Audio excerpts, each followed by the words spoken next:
எப்போவுமே நார்மலாக சப்பாத்தி சாப்பிட்றதுக்கு பதிலாக இந்த வாட்டி நான் ட்ரை பண்ணேன். நீங்களும் ட்ரை பண்ணி பாருங்கள். ஒரு பவுல் எடுத்துக்கோங்க. அந்த பவுலில் 1 டீஸ்பூன் அளவுக்கு சீனி, 1/4 டீஸ்பூன் அளவுக்கு சோடா உப்பு, இதில் நீங்கள் 1/2 டீஸ்பூன் அளவுக்கு பேக்கிங் சோடாவும் சேர்த்துக்கலாம். அடுத்து இந்த அளவுக்கு எண்ணெய், அடுத்து தேவையான அளவு உப்பு, எண்ணெய் ரீஃபைண்ட் ஆயில் யூஸ் பண்ணியிருக்கேன். அடுத்து 1 கப் அளவுக்கு பால், அதில் 1/2 கப் மட்டும் சேர்த்துருக்கேன். அடுத்தது 1/4 கப் அளவுக்கு தயிர், அடுத்ததாக மாவு சேர்க்கலாம். மாவு ஃபஸ்ட்டு 1 கப் அளவுக்கு மைதா மாவு சேர்த்துருக்கேன். திரும்ப 1 கப் அளவுக்கு கோதுமை மாவு சேர்த்துருக்கேன்.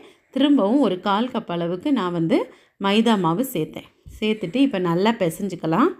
இதை நாம் பரோட்டாக்கு பிசைகிற மாதிரி நல்லா சாஃப்டாக பிசையணும். முடிஞ்ச வரைக்கும் நல்லா அடித்து பிசைஞ்சிங்க அப்படின்னா மாவு இந்த மாதிரி நல்லா சாஃப்டாகும். அதுக்கப்புறமா மூடி வச்சு ஒரு மணி நேரம் ஊற வச்சுருங்க. 1 மணி நேரத்துக்கு அப்புறம் இந்த அளவுக்கு சாஃப்டாகிடுச்சு. இப்போ நான் மாவு எடுக்கேன். மாவு எப்படின்னா நார்மலாக நம்ம சப்பாத்திக்கு எடுக்கிறத விட டபுள் சைஸாக டபுள் அளவு நம்ம எடுக்கணும்.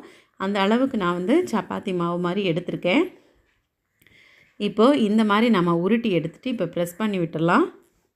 ப்ரெஸ் பண்ணதுக்கு பிறகு நாம் தேய்ச்சி எடுக்க போகிறோம். உங்களுக்கு என்ன ஷேப்பில் தேய்க்கணுமோ நீங்கள் தேய்ச்சிக்கோங்க. நான் எப்போவுமே ஓவல் ஷேப்பில் இருக்கும், அதனால் நானும் ஓவல் ஷேப்பில் ட்ரை பண்ணுறேன்.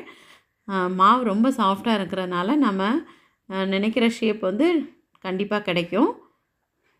இப்போ ஓவல் ஷேப்பில் நல்லா தேய்ச்சி எடுத்தாச்சு. நீங்கள் மீதி இருக்கிற மாவையும் நல்லா இந்த மாதிரி தேய்க்கணும். தேய்க்கும்போது நல்லா மெல்லிஸாக தேய்க்கக்கூடாது, கொஞ்சம் கெட்டியாக இருக்கிற மாதிரி தேய்ச்சிக்கோங்க. இந்த அளவு திக்னஸ் இருக்கணும், அப்போ தான் நல்லாயிருக்கும். இப்போ நீங்களே பார்த்தீங்க எந்த அளவு திக்னஸ் இருக்கணும் அப்படின்ட்டு. இப்போ நம்ம சுட ஆரம்பிச்சிடலாம்.